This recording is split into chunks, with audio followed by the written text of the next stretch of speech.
नमस्कार, आप देखना शुरू कर चुके हैं बक्सर खबर। हेडलाइंस के प्रायोजक हैं क्लॉक एंड डेकर। दो कपड़ों की खरीद पर 40% तक की सीधी छूट। पुरानी कचहरी के सामने एलन सोली के ऊपर।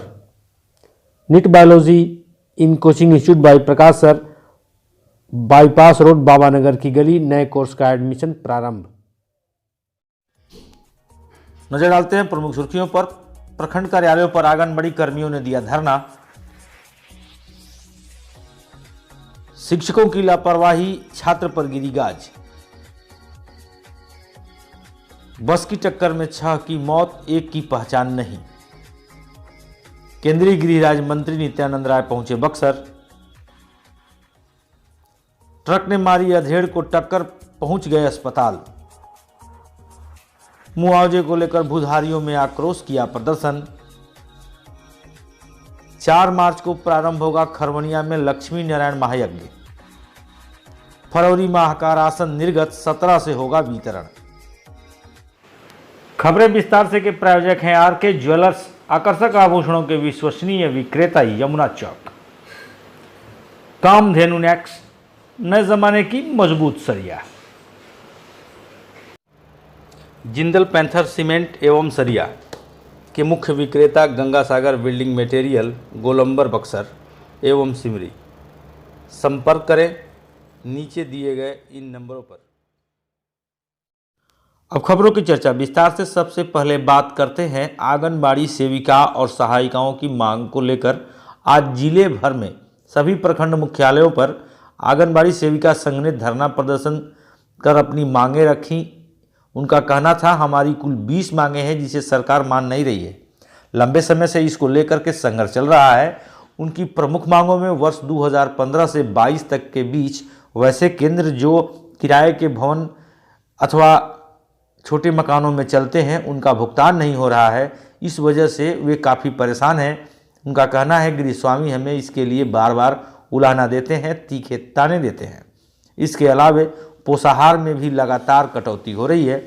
डुमरांव प्रखंड मुख्यालय पर धरना दे रहे लोगों से मीडिया के प्रतिनिधियों ने बात की। आज हम लोग धरना प्रदर्शन इसलिए कर रहे हैं कि हमारे परियोजना स्तर से बहुत सी ऐसी जो हमारी राशि जो भुगतान नहीं किया जा रहा। हम लोग 2015 से ही बहुत ही परेशान हैं। कई बार हम लोगों ने आवेदन दिए है ना, पर परियोजना पदाधिकारी इस बात को इनकार कर दे रही कह रही हैं बार बार कि हमारे पास आवंटन नहीं है। जैसे मैं आपको बता दूं कि 14, 15 और 15, 16 और 16, 17 और 2000 अभी 20 और 21 का अभी तक हम लोग को किराया भुगतान नहीं किया गया है, जिसके कारण हम लोगों को मानसिक रूप से है ना बार बार मकान मालिक द्वारा प्रताड़ित किया जा रहा है। दूसरी बात के बिना भौतिक सत्यापन से 1 साल से अधिक हो गया है। इसी कोरोना महामारी में हर विभागों में मतलब लाभ दिया गया, जो कि आंगनबाड़ी बाल विकास परियोजना पदाधिकारी द्वारा हम लोगों को पोषाहार में कटौती किया जा रहा है। कभी 30 बच्चे को दिया जा रहा है, कभी 20 बच्चे के लिए दिया जा रहा है, जिसके कारण हम लोग अपने क्षेत्र में इतना मानसिक रूप से प्रताड़ित हो रहे हैं। कह रहे हैं कि आंगनबाड़ी सेविका आप लोग मुँह चिन चिन के हमारे बच्चे को राशन दे रही है, जबकि विभाग द्वारा कटौती किया जा रहा है। कभी 10,000 रुपया दिया जा रहा है,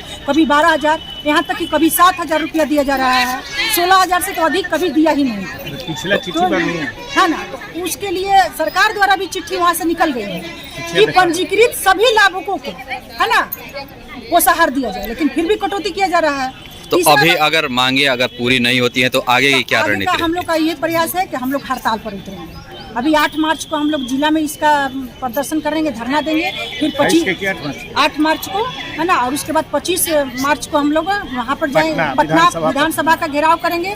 अगर विधानसभा में हम लोग का संतोषजनक वार्ता नहीं होती है या सरकार हमारी बातों पर कुछ निर्णय नहीं लेती है ठोस, और जो पीछे लंबित मांगे हैं वो नहीं पूरा करती है, तो हम लोग आंदोलन पर उतरेंगे, हड़ताल पर जाएंगे अनिश्चितकालीन। उसके लिए जो होगा। क्या नाम है आपका? मेरा नाम लीलावती है, मैं यहाँ की प्रखंड अध्यक्ष हूँ और जिला के महासचिव हैं, और बगल में हमारे जिला के अध्यक्ष जी खड़े हैं, ओम प्रकाश जी। बुलेटिन की दूसरी और महत्वपूर्ण सुर्खी है, शिक्षकों की लापरवाही का नतीजा छात्र को भुगतना पड़ रहा है। मामला शहर के एलबीटी कॉलेज सेंटर का है। 19 फरवरी को यहाँ परीक्षा के दौरान एक छात्र की कॉपी सेंटर से गायब बताई गई। इसको लेकर एक छात्र पर प्राथमिकी दर्ज करा दी गई है, जबकि उस कमरे में 3 शिक्षक कार्यरत थे, लेकिन दर्ज प्राथमिकी में उनका उल्लेख नहीं है। छात्र को निलंबित कर दिया गया है। इसकी वजह से उसका यह वर्ष खराब हो चुका है। इस मामले में प्रशासन को ध्यान देना चाहिए। वीक्षकों की जिम्मेवारी होती है सेंटर छोड़ने से पहले वे छात्र की कॉपी जमा करा लें। बुलेटिन की तीसरी सुर्खी है, बीते दिन कृष्णामम थाना के किरसागर गांव के समीप 19 फरवरी की रात ही स्कॉर्पियो और बस की हुई टक्कर में मृतकों की संख्या बढ़कर 6 पहुंच गई है। घटना के वक्त 4 की मौत की बात सामने आई थी। कुछ घंटे बाद 5वां, फिर सुबह होते होते 6ठे व्यक्ति की मौत हुई। इनमें से एक की पहचान नहीं हो सकी है। अन्य 5 लोगों को प्रशासन द्वारा आपदा मद से राशि उपलब्ध करा दी गई है। बुलेटिन की चौथी सुर्खी है, केंद्रीय गृह राज्य मंत्री नित्यानंद राय जो बिहार से ही सांसद हैं, बीते दिन जिला अतिथि गृह में पहुंचे। यूपी चुनाव को लेकर इन दिनों बक्सर से होकर उत्तर प्रदेश में जाने का नेताओं का सिलसिला जारी है। इसी कड़ी में वे बीते दिन यहां रविवार को पहुंचे थे। बुलेटिन की 5वीं सुर्खी है, कुरान सराय में आज सोमवार को एक दर्दनाक दुर्घटना टल गई। ट्रक की चपेट में आने से बबली गोड़ नाम के अधेड़ व्यक्ति घायल हो गए। वे कुरान सराय के ही रहने वाले हैं। उन्हें पुलिस की मदद से डुमरांव मंडलीय अस्पताल पहुंचाया गया। सूचना के अनुसार उनकी चोटें हल्की हैं, वे खतरे से बाहर बताए जा रहे हैं। थानाध्यक्ष जुनैद आलम के अनुसार ट्रक को जब्त कर लिया गया है, जबकि ट्रक का चालक जिस पर बालू लदा था वह गाड़ी छोड़कर भागने में सफल रहा। बुलेटिन की 7वीं सुर्खी है, आज सोमवार को सारिमपुर गांव के लोगों ने गोलंबर के समीप प्रदर्शन किया। इनके घर की जमीन नए बनाए जा रहे गंगा सेतु के लिंक पथ को जोड़ने के लिए अधिग्रहित की जानी है। अधिकारी पहुंचे थे। मुआवजे की मांग को देखकर वहां से वे खिसक निकले। स्थानीय लोगों का कहना है हमें 24 घंटे की मोहलत दी गई है, घर खाली करने को कहा जा रहा है, लेकिन अभी तक मुआवजा नहीं मिला है।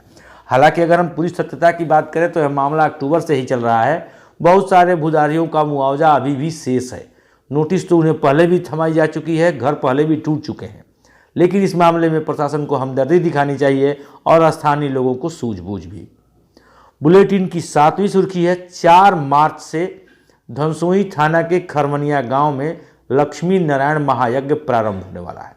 यहाँ 108 यज्ञशालाएँ बनाई गई हैं जो छोटी हैं, जबकि 13 तल्ले की एक विशाल यज्ञशाला बनाई गई है। इन सभी को मिलाकर यहाँ 259 कुंड बनाए गए हैं जहाँ हवन का कार्य होगा। महायज्ञ की जलभरी 4 मार्च को होगी। हालांकि पूज्य जीयर स्वामी जी के नेतृत्व में होने वाले इस यज्ञ के दौरान स्वामी जी का आगमन 2 मार्च को ही यहाँ हो जाना है। उनकी कथा उसी दिन से प्रारंभ हो जाएगी। यज्ञ को मूर्त रूप देने के लिए 20 फरवरी को यज्ञ समिति के सदस्यों की बैठक हुई। इस यज्ञ समिति में जिले के सभी धर्मानुरागियों को आमंत्रित किया गया था। कई जनप्रतिनिधि भी पहुंचे, जैसे राजपुर विधायक विश्वनाथ राम, पूर्व मंत्री संतोष निराला, सासाराम रोहतास, करागर के विधायक संतोष मिश्रा वगैरह अनेक लोग इस कार्यक्रम में शामिल हुए। सभी के बीच दायित्वों का बंटवारा किया गया। इस दौरान बड़ी संख्या में श्रद्धालु भक्त उपस्थित थे, क्योंकि पूज्य जीयर स्वामी जी का भी आगमन वहां रविवार को हुआ था। हालांकि वे यज्ञ के लिए अगले 2 मार्च को यहाँ पहुँच रहे हैं, लेकिन बीते दिन की बैठक में कुछ समय के लिए उनका आगमन हुआ था। वहीं उनके आगमन की सूचना पाकर जिले के पुलिस कप्तान नीरज कुमार सिंह भी मौके पर पहुंचे। उन्होंने भी सुरक्षा व्यवस्था का जायजा लिया और यह भरोसा दिलाया स्वामी जी की जैसी आज्ञा होगी, अर्थात यज्ञ समिति की जो ज़रूरतें होंगी उस अनुसार सुरक्षा के सारे इंतजाम किए जाएंगे।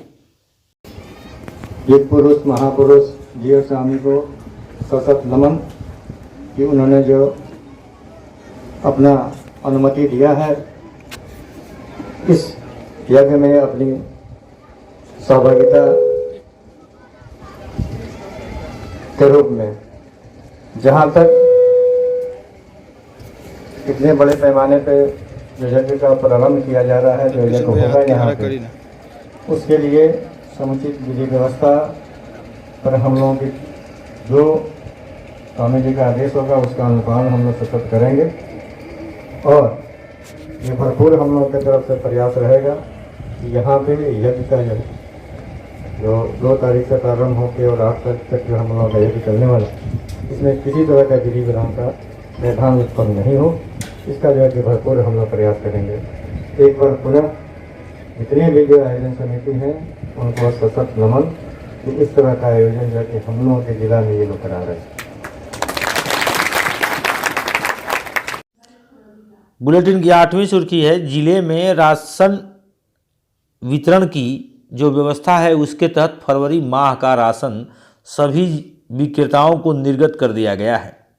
आपको हम यह बता दें, केंद्र सरकार द्वारा 2 किलो गेहूं, 3 किलो चावल प्रत्येक व्यक्ति को फ्री दिया जाता है जो राशन कार्डधारी हैं। वहीं राज्य सरकार द्वारा 2 रुपये किलो की दर से 2 किलो गेहूं, 3 रुपये की दर से 3 किलो चावल की आपूर्ति होती है।